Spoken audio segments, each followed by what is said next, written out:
ની વાત આવે એટલે સ્વચ્છ અને સુઘડ શહેરની જીભ અને આ છબી સામે આવતી હોય છે, પરંતુ શહેરના સેક્ટર 14માં ઉભરાતી ગટરની સ્થિતિ જોઈએ તો ગાંધીનગરથી એક કરુણ છબી જોવા મળી રહી છે। કારણ કે આ દ્રશ્યો જેવા છે, આ દ્રશ્યો આપની ટીવી સ્ક્રીન પર જુઓ, જ્યાં ગાંધીનગર શહેરના સેક્ટર 14માં ઠેર ઠેર ગટરના પાણી ભરાયેલા છે અને સ્થાનિકોનું જીવવાનું પણ હરામ થઈ ગયું છે। સ્થાનિકો માટે છેલ્લા ઘણા સમયથી જીવવું ઝેર બની ગયું છે, તો ગંદકીના કારણે રોગચાળો ફેલાવવાની પણ દહેશત છે।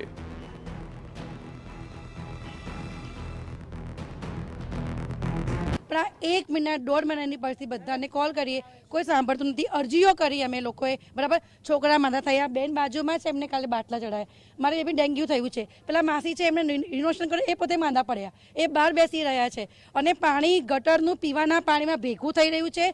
મચ્છર પડ્યા અને પાણી સડી ગયું, પણ કોઈ દવા છાંટવા તૈયાર નથી। તો સ્થાનિકોએ કોર્પોરેટરને રજૂઆત કરી છે, પરંતુ પરિણામ શૂન્ય છે। તો એ હદે આ ગંભીર ઘટના છે કે ગટરનું પાણી પીવાના પાણી સાથે ભળવા લાગ્યું છે। કોર્પોરેટર ગૌરાંગ વ્યાસ ગાંધીનગર મનપાના સ્ટેન્ડિંગ કમિટીના ચેરમેન હોવા છતાં પોતાના વિસ્તારમાં સ્વચ્છતા તો છોડો, પ્રાથમિક સુવિધા પણ આપી નથી શક્યા તેવો સ્થાનિકોનો આરોપ છે। ભાજપના કોર્પોરેટર હિમલતાબેન, ભાવનાબેન ગોલ, ગૌરાંગ વ્યાસ અને આમ આદમી પાર્ટીના તુષાર પરીખે પણ હાથ અદ્ધર કરી નાખતા સ્થાનિકોએ હવે કોના સહારે રહેવું તે સમજાતું નથી।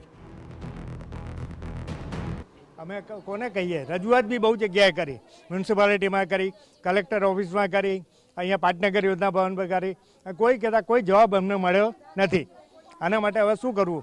ના તો અમે અપવાસ ઉપર બેસવાની તૈયારી છે અમારી। અમારા વિસ્તારના જે કોર્પોરેટર છે, અત્યારે સ્ટેન્ડિંગ કમિટી ચેરમેન છે, એ એમના જોડે વાત, એમને આગળ રજૂઆત કરી અમે કે થશે, હજુ વાર લાગશે, કે હવે ત્યાં માણસો મરી જાય પછી વાર લાગશે, એવું કહેવા માંગે છે।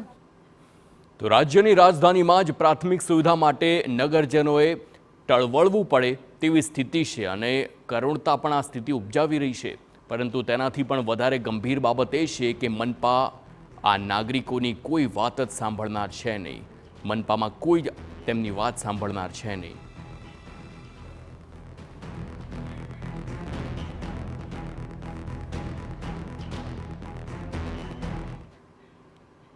હવે વાત